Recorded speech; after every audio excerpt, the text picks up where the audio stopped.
Thing ఏంటంటే 2014లో జరిగింది ఇది ఇన్సిడెంట్. కాలేజీలో ఉన్నప్పుడే, అంటే ఆల్మోస్ట్ ఎండ్ ఆఫ్ బీటెక్ లాస్ట్లో మనకి వైవా ఉంటుంది కదా. సో వైవా జరుగుతూ ఉంది. అందరూ మా సెక్షన్ వాళ్ళు 2 సెక్షన్లు, మొత్తం 4 సెక్షన్లు ఉన్నాయి ఏబిసిడి. సో ఏబిసిడి సెక్షన్లో 2 సెక్షన్ల వాళ్ళని కూర్చోబెట్టినారు ఒక క్లాస్ రూమ్లో, పెద్ద క్లాస్ రూమ్లో కూర్చోబెట్టి రోల్ నెంబర్ వైజ్ కాల్ చేస్తున్నారు. ఐడి కాల్ చేసిన వాళ్ళందరూ లేచి ముందుకు వెళ్ళి నిలబడితే మన ముందు ఒక డిఫరెంట్ డిపార్ట్మెంట్స్ నుంచి ఉన్న వాళ్ళు, హెచ్ఓడీస్, ప్రొఫెసర్స్, వీళ్ళు అందరూ ఉన్నారు. వాళ్ళు క్వశ్చన్ చేస్తున్నారు. ప్రాజెక్ట్స్ అన్నీ అయిపోయినాయి, జస్ట్ వైవా. నార్మల్గా బయట ఏం జరుగుతుంది,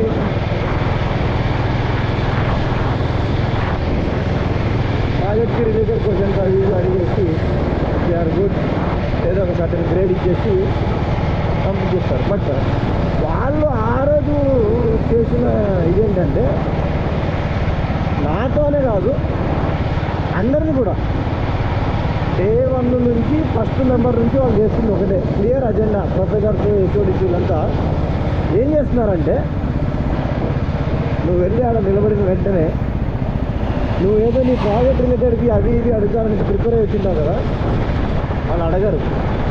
ఏదో సమ్ అదర్ క్వశ్చన్ అడుగుతారు.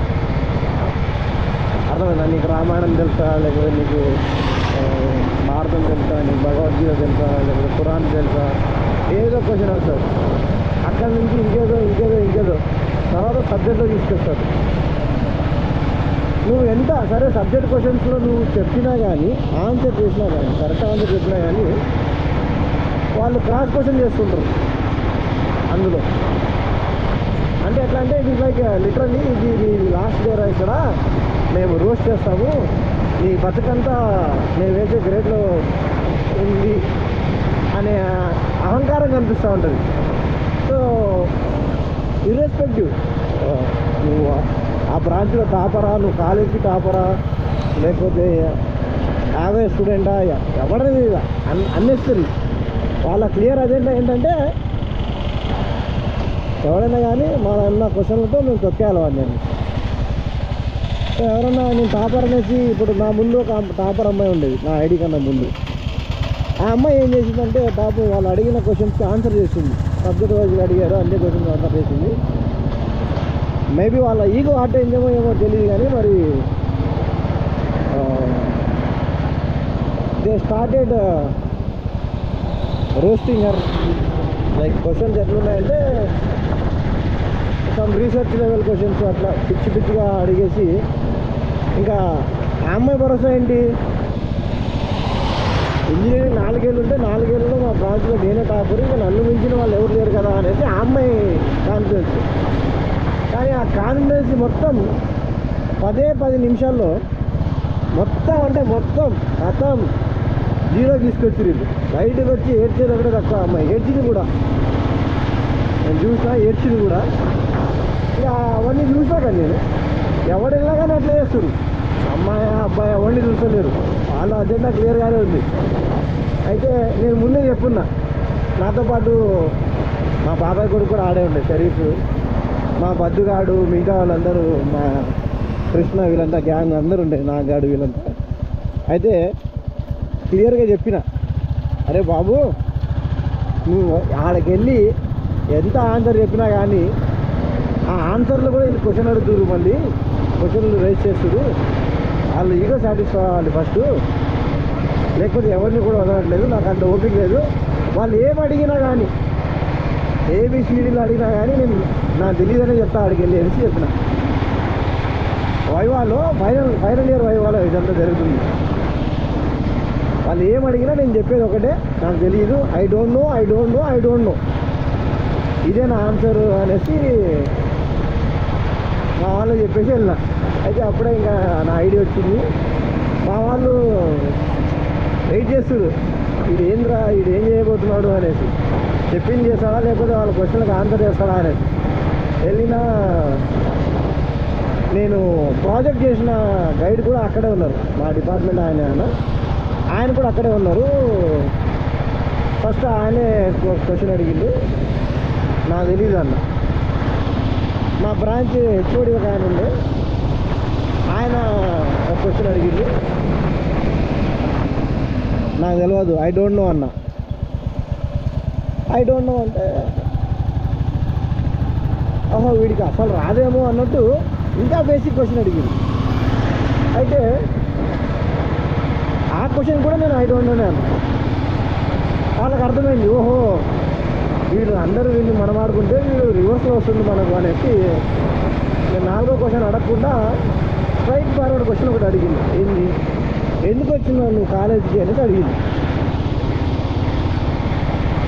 ఎందుకు వచ్చినా కాలేజీకి అంటే నేను అన్న, నాకు కాలేజీలో ఇవన్నీ ఇష్టం లేదు, నేను బిజినెస్ చేసుకోవాలనుకుంటా, నాకు ఏదో ఒక డిగ్రీ కావాలంతే, సో ఆ డిగ్రీ కోసం నేను ఇక్కడ చదువుతున్నా అంతే, దానికి బిజినెస్ చేసుకోవాలని డిగ్రీ అవసరం లేదు కదా అన్నట్టు మాట్లాడింది. నాకు కావాలి అన్న, నాకు కావాలంటే మరి ఇప్పుడు నీకు డిగ్రీ కావాలంటే మరి మేము నీకు వైవాలో ఎక్కువ గ్రేడ్ వేస్తేనే కదా, లేకపోతే నేను ఫెయిల్ చేస్తాము, ఫెయిల్ చేసి నీ పరిస్థితి ఏంటి అన్నట్టు అడిగింది. అంటే వీడు బెండ్ అవుతాడా లేదా అనే ఏదో అడిగింది అన్న. నేను అన్న ఫెయిల్ చేసుకుంటా అంటే చేసుకోండి, నెక్స్ట్ ఇయర్ వచ్చి రాస్తా, నెక్స్ట్ ఇయర్ వచ్చి మళ్ళీ అపేర్ అవుతా, ఆ ఇయర్ ప్రిపేర్ చేస్తే ఇంకో ఇయర్ రాసుకుంటా, అంతేగా అని చెప్పిన. ఏంది అట్లా మాట్లాడుతున్నాను, రెస్పెక్ట్ లేకుండా అది ఇది అన్నారు. రెస్పెక్ట్ ఏం లేదు సార్, నాకు ఉన్నది, నా మైండ్ సెట్ ఇట్లానే ఉంది, నేను ఉన్న వాస్తవం చెప్తున్నాను మీకు. మీరు ఇయర్ పాస్ అయిపోతే ఇంకో ఇయర్ వస్తా, ఇంకో ఇయర్ అవుతుంది ఇంకో ఇయర్ వస్తా, అంతేగాని నేనైతే మీరు అడిగేదానికి నేను చదువుకోను కదా అన్నట్టు మాట్లాడినా. అయితే వాళ్ళకి ఇంకా మండింది. నా గైడ్ ఉండే అని చెప్పినా కదా, project guide. So project guide ఏమన్నా అంటే, నువ్వు మంచి స్టూడెంటే కదా, ఎందుకు ఇట్లా బిహేవ్ చేస్తున్నావు, నువ్వు చేసిన ప్రాజెక్ట్ కూడా మంచి అడ్వాన్స్ టాపిక్ అది అనేసి కొద్దిగా చెప్పడం ట్రై చేసింది. నేను అవన్నీ ఏమున్నా కానీ నా వే అయితే ఇదే, if you want to tell me you can say, I don't mind అన్నట్టు ఖరాగని చెప్పేసి. అయితే మా హెచ్ఓడి ఉండి, సరే నీకు ఆర్ గ్రేడ్ అంటే రెమిడియల్ చేస్తున్నాను, నువ్వు మళ్ళీ అపియర్ అవ్వాల్సిందే అన్న. సరే రాసుకో, నువ్వు ఇష్టం వచ్చిన వేసుకో గ్రేడ్ అని చెప్పేసి నేను ఇంకా వచ్చి నా ప్లేస్లో కూర్చున్నాయి. మొత్తం మా వాళ్ళు స్టన్ అయ్యిండు, అరే ఏంద్రా వాళ్ళు 4 క్వశ్చన్లు అడిగిరు, 4 క్వశ్చన్లు కూడా ఐ డోంట్ నో అన్నావు, వాడు ఏమన్నా చేస్తే ఏంటి పరిస్థితి అంటే, చేస్తే చేసుకున్నారా బాయ్ ఏమవుతుంది అన్న. కట్ చేస్తే రిజల్ట్ వచ్చినాయి, 1 month 2 months తర్వాత రిజల్ట్స్ వచ్చినాయి, final year results. So final year results వచ్చినప్పుడు ఏమైందంటే ఆటోమేటిక్గా నేను ఫస్ట్ చెక్ చేసింది ఏంటంటే ఆ గ్రేడ్సే చెక్ చేసిన. ఆ గ్రేడ్స్ చెక్ చేస్తే ఏమైంది, వైవాలో నాకు A+ వేసింది. అర్థమైందా, వైవాలో A+ వేసింది. ఫెయిల్ చేస్తా అన్నారు కదా, నేను ఫస్ట్ చెక్ చేసిన, సరే ఫెయిల్ చేసి చూస్తాం మరి ఏమైందో అని. చూస్తేమో A+ వేసింది. సో అందుకే డోంట్ లూజ్ యువర్ ఒరిజినాలిటీ. వాళ్ళు మంచోళ్ళు కాబట్టి చేశారా, చెడ్డలు కాబట్టి ఫెయిల్ చేశారా అనేది సెకండరీ థింగ్. అంటే ఈగో ఇట్ హర్ట్స్, అంటే ఎవరైనా హర్ట్ చేసినప్పుడు ఖచ్చితంగా మనకి గట్టిగా తగులుతుంది. ఎస్పెషల్లీ నీతో పాటు 6 ఏళ్ళు చదువుకున్న వాళ్ళు ఒక 70-80 మంది ఒక క్లాస్ రూమ్లో కూర్చున్నారు, ఒక 10 డిపార్ట్మెంట్స్ వాళ్ళు నీ ముందు కూర్చున్నారు, హెచ్ఓడీస్, అసిస్టెంట్స్, ప్రొఫెసర్స్ అందరూ. నువ్వు వాళ్ళ ముందు నీ ఓన్ బ్రాంచ్ స్టూడెంట్ని ఒక హెచ్ఓడి అయి ఉండి కించపరిచేలా నువ్వు క్వశ్చన్ వేసుకుంటావు. నువ్వు అంటే వీళ్ళని ఎవరైనా వాళ్ళ ఎంటెక్ టైంలోనో బీటెక్ టైంలో అట్లా చేస్తుంటారు. ఆ శాడీజము వీళ్ళు ఇక్కడ చూపించుకుంటున్నారు. అది నాకు క్లియర్గా అర్థమైంది. నేను అందుకే ఖరాగానే చెప్పేసాను, ఏమని చేసుకో, నా ఆన్సర్ అయితే ఐ డోంట్ నో అన్నట్టు చెప్పిన. మొత్తం స్టన్ అయింది. మా షరీఫ్ గారు అయితే తల దించుకున్నాడు, వాడు అమ్మాయి ఏంట్రా వీడు చెప్పినట్టు చేసేసాడు పోయాను.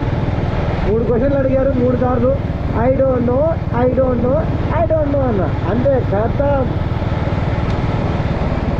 దెబ్బకి. అర్థమైందా? సో అందుకనేసి